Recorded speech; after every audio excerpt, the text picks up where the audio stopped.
ڈوگر صاحب، آپ نے آج قومی اسمبلی میں اپنی تقریر میں کہا کہ آج جو ہے 27ویں ترمیم کے بعد جمہوریت کا بستر گول ہو گیا ہے.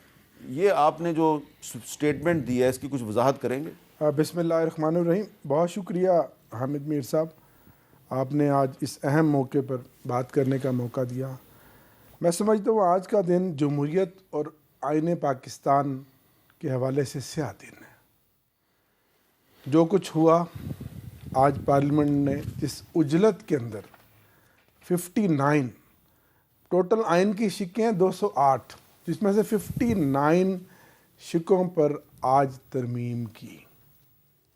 اور میں نے پارلیمنٹ میں اپنی تقریر میں کھڑے ہو کر بھی چیلنج کیا تھا حکومتی اتحاد کے تمام ممبران قومی اسمبلی کو کہ ان میں سے ایک شق بھی مجھے دکھا دے جس کا تعلق عوام الناس سے ہو، یا اس میں کسی میں عوام کو کوئی ریلیف ملے. وہ تمام شقیں کہ کہاں کس کے لیے تھی، کس کے خلاف تھی؟ عمران خان کے خلاف تھی اور عدلیہ کو کمپرومائز کرنے کے لیے تھی، مزید مفلوج کرنے کے لیے تھی. 26ویں ترمیم میں اگر عدلیہ کا تھوڑا بہت سانس ان میں رہ بھی گیا تھا رمق، تو آج ان کا مکمل جنازہ نکال دیا گیا.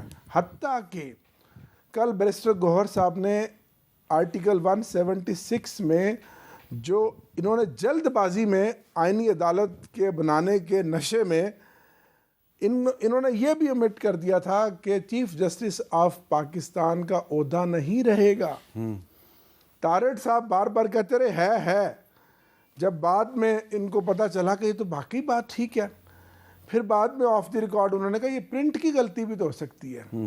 اب اس میں دوبارہ امینڈمنٹ کی ہے اور میرے بھائی سنگھو صاحب بیٹھے ہیں، پرسوں وہ امینڈمنٹ سینٹ میں جائے گی.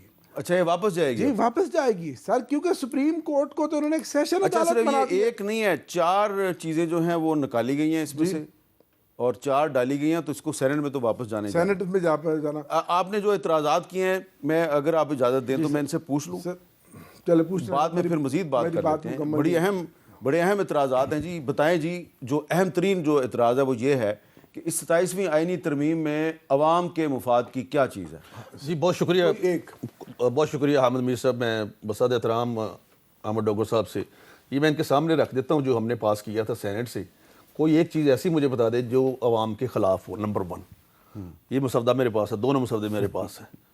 کوئی ایک شک بتا دے کہ یہ عوام کے خلاف. آپ مجھے یہ بتائیں کہ جو آپ نے صدر کو تاحیات استثناء دینے کی شک شامل کی ہے، اس سے عوام کو کیا فائدہ؟ وہ آلریڈی ایگزسٹ کرتی ہے کہ جب تک وہ کانسٹیٹیوشنل عہدے پہ ہیں. وہ پہلے تو تھی کہ کانسٹیٹیوشنل عہدے پہ، آپ نے کر دیا تاحیات. اب تاحیات یہ ہے کہ اگر 2 سال کے بعد کوئی اور الیکشن لڑنا چاہتے ہیں تو اس کا مطلب یہ ہرگز نہیں ہے کہ اگر وہ کرمنل کارروائی کر دیتے ہیں، یہ کوئی مسئلہ ایسا بنا دیتے ہیں. ہم ازمپشنز پہ زیادہ بات کر رہے ہیں کہ اگر ایسا ہوگا تو اچھا ایک اور ہے، آپ نے صدر مملکت کو اختیار دے دیا ہے کہ آپ ججز کی ٹرانسفر کر سکتے ہیں.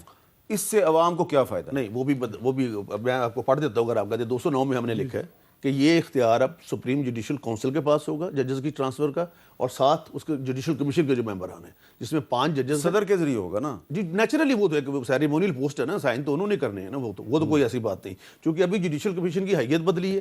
ابھی اس میں سے چونکہ ممبر زیادہ کیے گئے ہیں تو اس حوالے سے جو پہلی اپوائنٹمنٹ ہوگی وہ پرائم منسٹر کے ایڈوائس پہ صدر محترم. چلے وہ جو انہوں نے چیف جسٹس والا اعتراض کیا ہے ڈوگر صاحب نے، اس کا جواب؟ سر وہ ٹائپو مسٹیک ہے 100% سر. میں بالکل. اچھا اگر آپ برا نہ بنائیں سر، میں سندھو صاحب آپ کو پتہ ہے آپ اور ڈوگر صاحب پہلے پنجاب اسمبلی کے کٹھے ممبر میرے بھائی ہیں جی. ٹھیک ہے، بہت احترام. اب آپ سینیٹر ہیں، وہ MN ہیں. ٹھیک ہے، آپ کے ساتھ میری بڑی نیاز مندی ہے پرانی سر، اس لیے برا نہ بنائیے. نہیں سر نہیں. کیا یہ درست ہے کہ آپ نے ایک ترمیم انٹروڈیوس کی کہ وزیر اعظم صاحب جو ہیں ان کو بھی امیونٹی ملنی چاہیے، ان کو بھی استثناء ملنا چاہیے؟ جی میں نے کی تھی آپ نے؟ جی میں نے کی. واپس کیوں لی پھر؟ I was not instructed by anyone کہ یہ آپ امینڈمنٹ بھیجیں، آپ کریں. یہ میں نے اپنے طور پہ یہ کیا سارا جو کچھ کیا. آپ تو میں نے اس لیے آپ ایک انسانی حقوق پر آئین کی بالادستی پہ یقین رکھنے والے، صرف آپ ایک پولیٹیکل ورکر نہیں ہیں، آپ انسانی حقوق کے کارکن ہیں، آپ ایک کانسٹیٹیوشنلسٹ ہیں. آپ نے یہ کیسے سوچ لیا کہ ایک چیف ایگزیکٹو جو ہے اس کو بھی امیونٹی ملنی چاہیے؟ سر وہ میں نے اس لیے سوچا. میں سر اس پہ تھوڑی سی اگر آپ مجھے 1 منٹ دے دیں، I will take only 1 minute. سر جو کچھ یہاں پہ وزیر اعظموں کے ساتھ ہوا نا پاکستان میں، کہ جس کو چاہو ایٹم بم کا اگر بانی ہو خالق ہو تو اس کو پھانسی دے دو، 1973 کے آئین کا خالق کو اس کو پھانسی دے دو. ایک اگر یوسف رضا گیلانی اپنے خط نہیں لکھتا کیونکہ اس صدر کو امیونٹی حاصل ہے کہ جب تک وہ اپنے عہدے پہ اس کو گھر بھیج دو.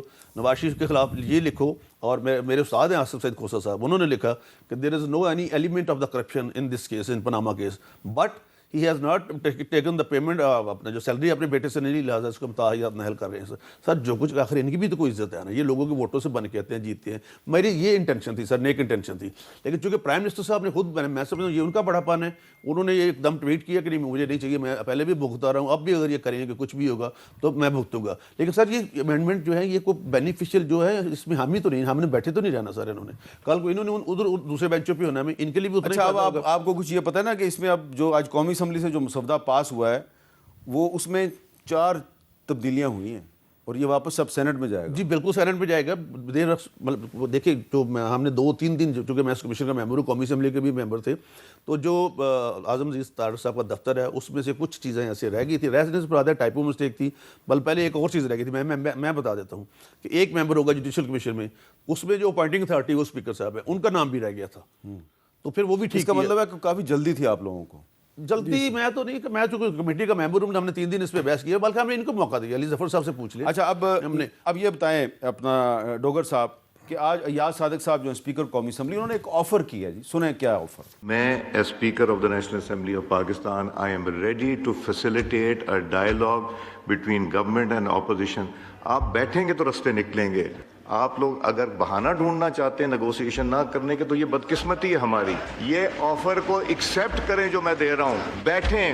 نتائج کہاں نکلیں گے؟ بیٹھ کے نکلیں گے. نتائج لڑنے سے کوئی فائدہ نہیں ہوگا. آپ کہہ رہے ہیں ہندوستان سے نہ لڑیں, آپ کہہ رہے ہیں افغانستان سے نہ لڑیں, ایران سے تعلقات اچھے, سب سے اچھے رکھیں, وہاں بھی تو بیٹھنا پڑے گا, تو ہم یہاں کیوں نہیں بیٹھ سکتے؟